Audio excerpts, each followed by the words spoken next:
तो हमने के अपन लय तो बनाई ले जाना कोनो फिल्मी पर कोनो कंपोज पर गाई ले जा तो सुमरन मंदरा हमने के समाप्त भइल।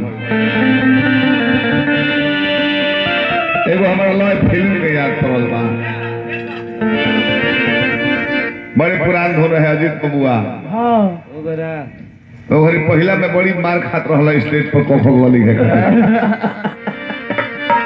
ओ भरी के लाई है कि बेशक तुम मेरी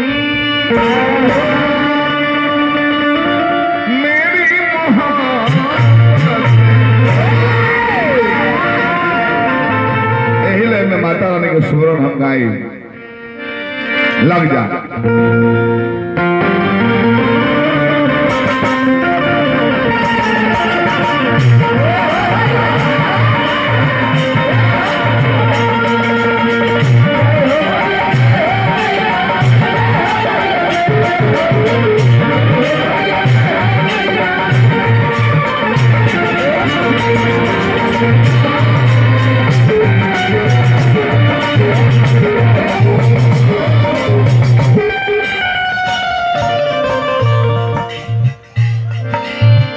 नाम अनेक बार रूप अनेक बार, अब ऐसे भी माता जी की कृपा अथाह हो। हमने के मातृ प्रधान देश हो भैया, माता बहन बैठल बा चाचो काका लोग बैठल बा।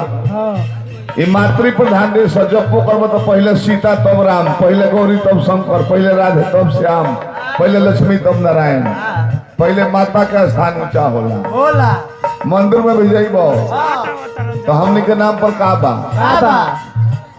सारा माता जी लोग के नाम पर बा आराधना साधना पूजा प्रार्थना ज्योति आरती हमने के नाम पर का बजान तनी बहरिया लगा रहा मंदिरिया के घंटा कौन वाई टन तो बजा दी, आधा घंटा झंझनात रहो